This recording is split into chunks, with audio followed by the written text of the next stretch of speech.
Hey there, guys. So I want to thank you, as always, for joining the weekly, midweek, midday live stream, as I always mention. So, as far as any announcements, and again, I need to make a separate announcement page when I do this.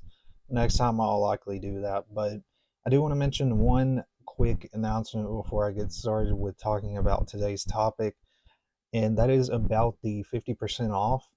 I'm still doing the 50% off. I've actually extended it for another week. So if you haven't gotten the chance to schedule your consultation to get started with online fitness coaching, you can do that now.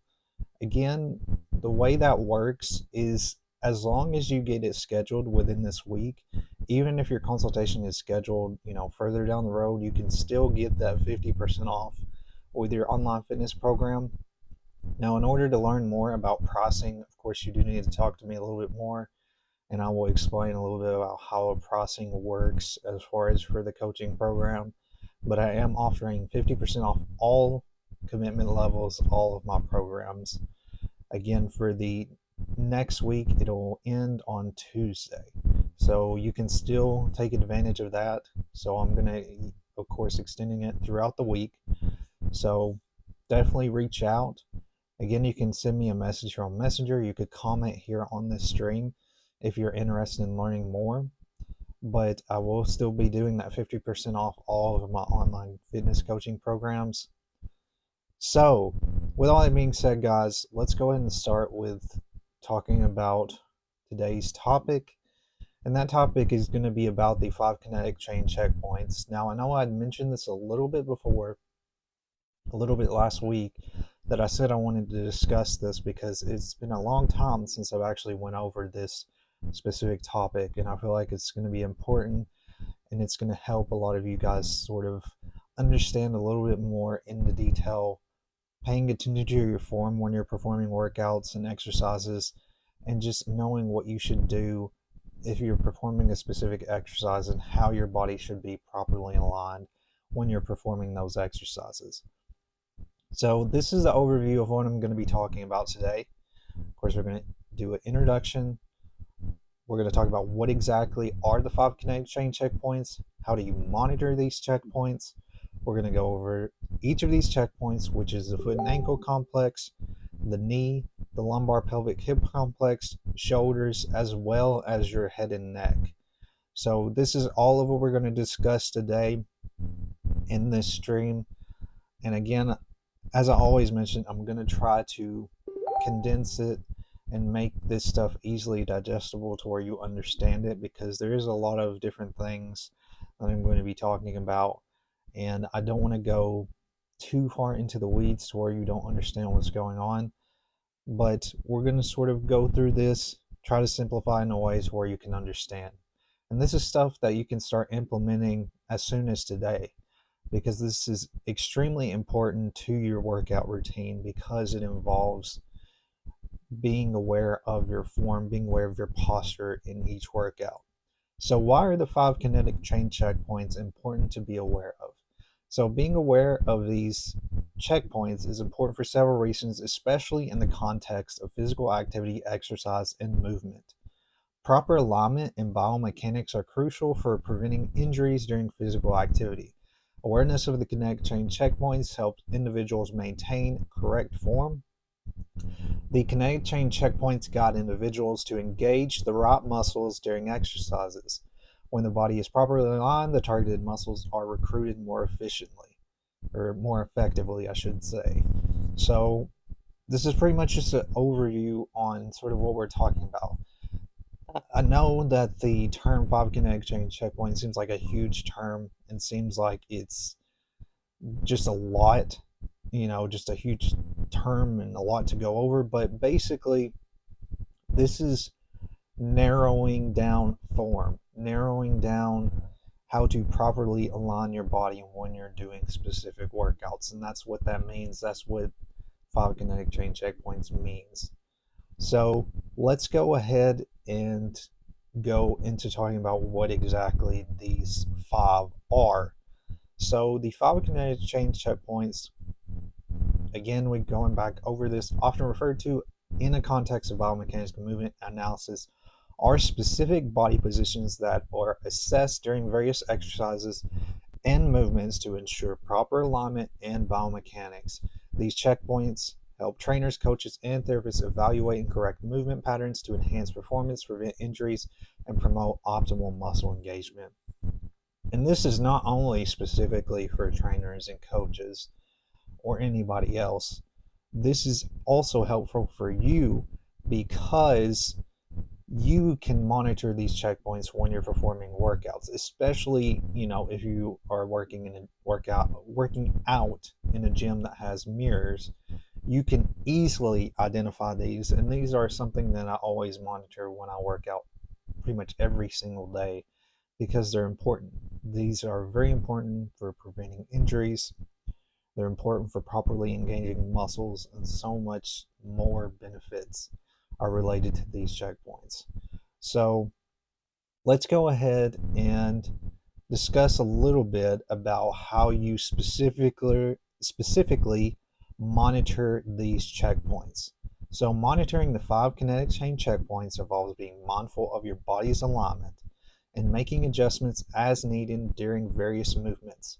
Familiarize yourself with what proper alignment looks and feels like before performing an exercise. Take a moment to assess your body's starting position. Pay attention to your posture and to the alignment of your feet, knees, hips, shoulders, and head. That's actually the 5 that we're going to be talking about. So, before I go into discussing these, one thing I do want to mention is that each exercise is different. Of course, we all know that.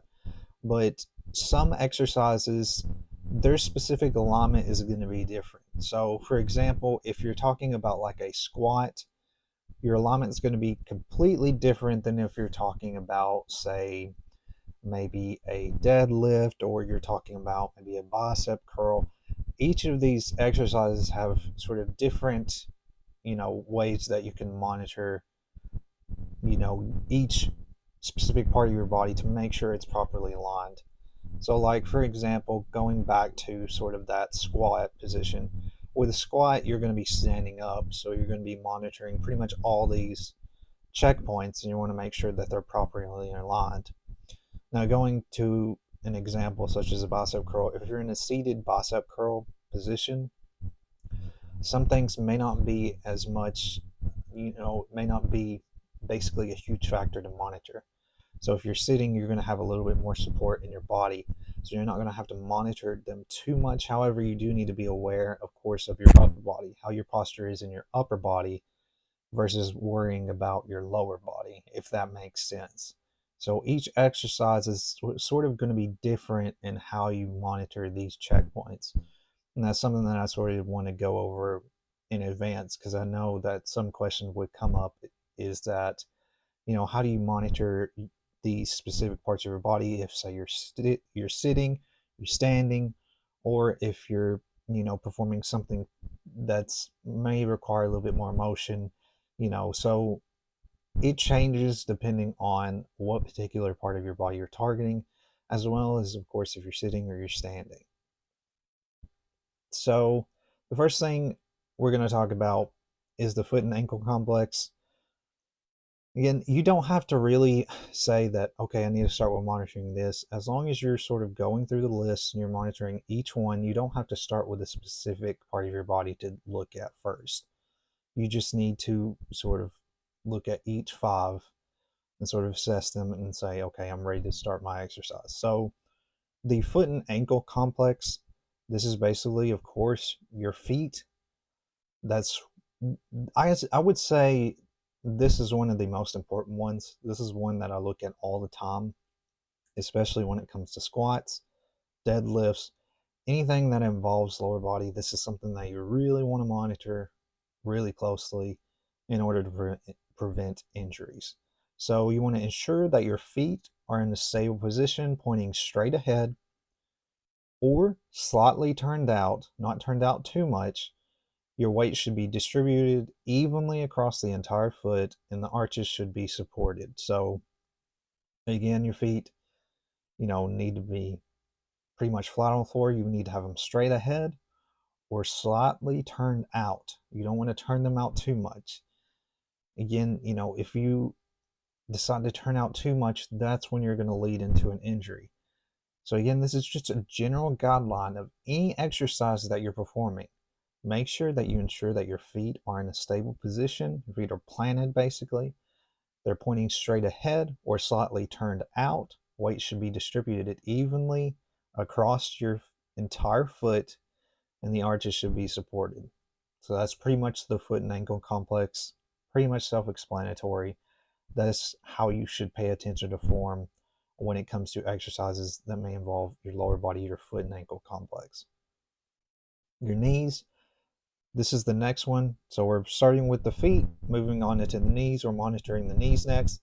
So check that the knees are in line with the second toe. Avoid excessive inward collapse. So this is knee valgus. So basically what that is you don't want your knees to be basically too far in. So you also don't want them to be in outward varius. So you have knee valgus and you have knee varius.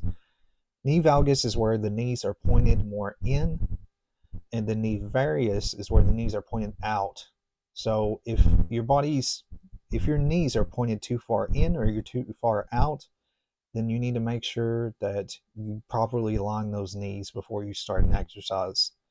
So during these movements, you need to maintain proper alignment and reduce stress on the joints, the knee joints, when you're doing these workouts, or any workout in particular. So this is the next one you need to monitor. Again, you don't have to go in a specific order. You just need to monitor each of these that I'm going through and that I'm mentioning. So let me go over this again, just to sort of clarify a little bit. So with the knees, you want to make sure that your knees, when you're standing or when you're in this, any sort of exercise position, you make sure you're standing, your knees are in line with your second toe. So that's the main thing you need to pay attention to. If your knees are straight aligned with that second toe, then you're good to start your exercise. You don't want to have your knees pointed too much inward. You don't want to have them too much outward, if that makes sense. So you just need to maintain that proper alignment when you're performing exercise.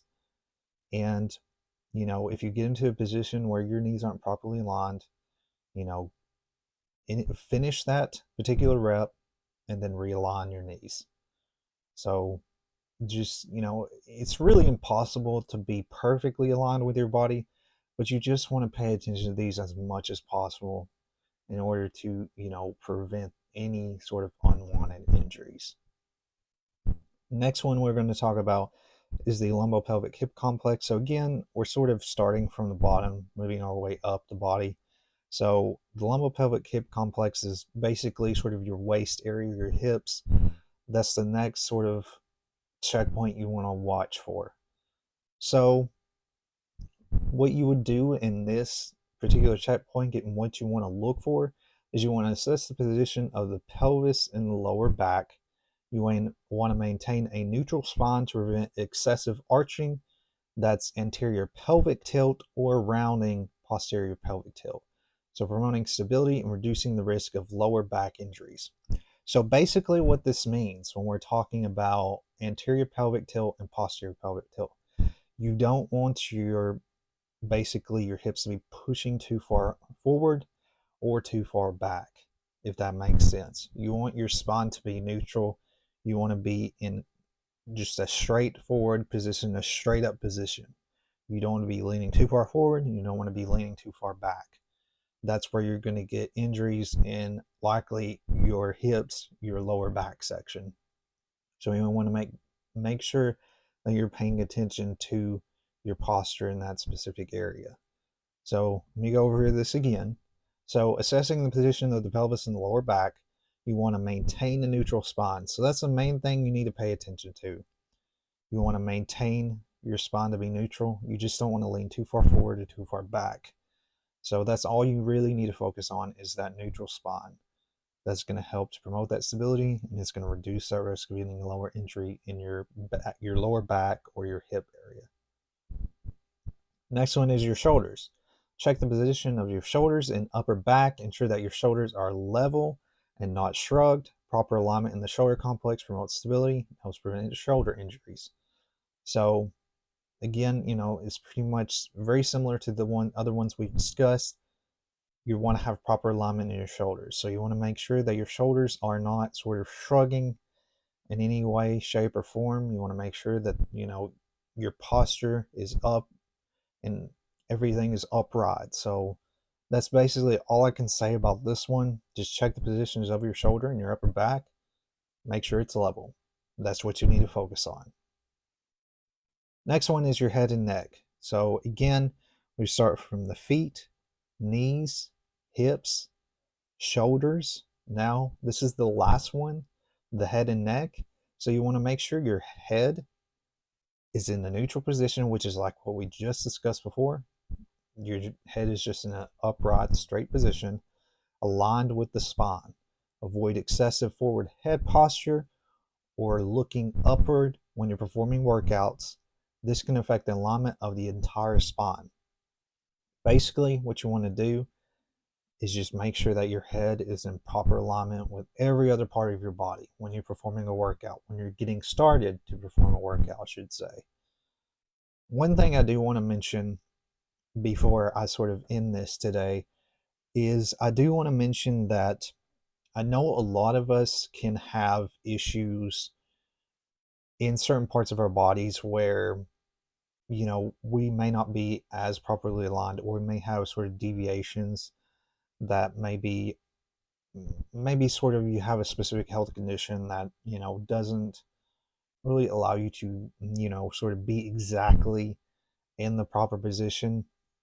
So what you need to do is just make sure, if you're really wanting to exercise, you just want to make sure that you get your body as aligned as possible. It does not have to be perfect, but the more aligned you are, the more aligned your body is before you perform an exercise, the more it's going to prevent any sort of injuries that may arise. So let me sort of go back through these really fast before I end this, because I know this is a lot of information and I really just want to clear up what this is, what these checkpoints are a little bit more before I end this. So we've got 5 points in our body that we need to monitor. These 5 points are your feet, knees, shoulders, head, and neck, of course. So, well, you've got your feet, knees, hips, shoulders, and head. That's what I should say. So going back through that, we're starting with our feet, your foot and ankle complex. So you want to ensure that your feet are stable, feet are planted on the floor, pointing straight ahead or slightly turned out. So before we're starting our exercise, make sure your feet are in stable position, pointing straight ahead or slightly turned out. You want to make sure the weight is distributed evenly throughout the entire foot and arches are supported. Next thing we want to monitor before we get started with our exercise. We want to check that the knees are in line with the second toe, avoid excessive inward collapse or outward movement of the knees. So we just want to make sure our knees are in alignment with that second toe before we're getting started with our exercise. Next thing, we're looking at our hips before we're getting started.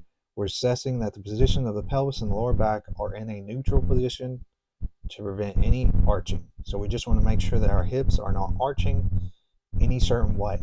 We just want to be in alignment with our feet, with our knees, and then with our hips.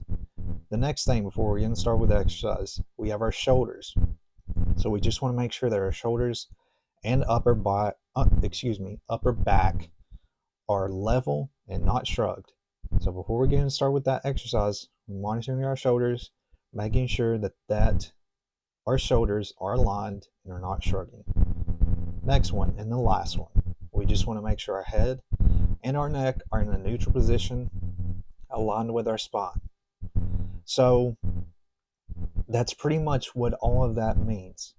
Before you're getting started, you're just monitoring each of these 5.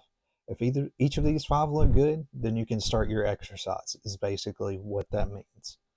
So to really sum it up and condense it a little bit better, really, in simple terms, you just want your body to be straight aligned. You just want everything to be aligned straight down from head to feet. As long as everything is aligned properly, you're ready to start your exercise. Again, if it arises and you notice that maybe you're pointing your knees too far in, or you're pointing your knees too far out, or any position is sort of, not aligned properly when you're going through your exercise, just, stop that rep, get your body back in aligned, and go back into it. That's all you have to do. The more you pay attention to it, the better you'll be, and the less you'll get injured. And the more, too, the more it's going to engage those muscles. So the less, say for example, if you're wanting to target, let's say maybe your shoulders, if your shoulders are shrugging too much and you're doing shoulder workouts, you're not going to be engaging those as much. So it's going to take you a little bit longer to build your shoulders if you're constantly shrugging and you're not fully engaging them and you're not having them properly aligned, if that makes sense. So yes, you may progress with your workouts, but it's going to take longer because you're not properly aligning your shoulders during your workouts. If that makes sense. And this can be said with any other part of your body. The more that you have alignment, the more that you're going to engage the muscles, the more that you're going to build more strength in those muscles. There's many benefits. It's not just injury prevention, it's also being able to fully engage that muscle rather than, not being aware of your alignment and just, going through a slow progression to get to where you want to be, if that makes sense. So, I hope that you guys found this valuable and I hope that you found it understandable. This is something that I really wanted to really clear up and allow you to sort of understand it without it being so complicated, because it can get complicated when you're throwing in a bunch of different terms, especially like the knee valgus and knee varius. The only thing with those specific terms is one is where your knees are too far in and one is where your knees are too far out. That's basically what that means. A lot of the terms are really simple once you start to understand exactly what they are. But again, I didn't want to go too far into those terms because I don't want to go into the really deep, science, words. I want you to understand in really simple terms exactly what each of these mean. So, again, if you have questions, guys, feel free to reach out. This is something that I really wanted to talk about a little bit more. And I would like to sort of demonstrate this in a future video, sort of how you can monitor these and sort of look at them one by one. I think that would be a good sort of demonstrational video to go over exactly what these are and how you can monitor it when you're getting started with exercise. But I hope that I explained it pretty well. I did try to clear it up, make it easy to understand. Again, this is something that you can start implementing today. These everything that I talk about, I try to make these stuff that you can just get started with instantly, and it can help make a difference in your workout routine if you just get started with it. So that's all I have for you guys today. I really think that this will help you a ton when you're doing your workouts, and it's something that you should pay attention to. After I learned this, when I got certified as a trainer, I monitor these all the time. It's something that I've just gotten so into the habit of monitoring when I'm doing exercise, especially, going to the gym and you have a mirror in front of you. It's easy, to pay attention to those and to make sure you're in proper alignment. So thank you guys again. I do have my phone and email here that you can reach out to me if you have any questions. I do have my website, of course, which is bponlinefitness.com. You can check that out. You can schedule your consultation to learn more about online fitness training with me. And, if there's any more information you want to know, I've got details about how my program is structured and, sort of the applications that I use for my program and so much more. So thank you guys again. And I do want to mention that I do, of course, have another live stream coming up next Wednesday, where this one I'm going to be leaning a little bit into nutrition with this one. We're going to talk about a little bit about how to limit sugar in your diet. That's what I wanted to talk about this next week. So definitely watch out for that. I will likely get the event posted today, but it'll be next Wednesday, of course, at 12 p.m. Central Standard Time. I do re-upload these live streams to YouTube so you can watch them in your free time. So thank you guys again, and I will see you guys in the next stream.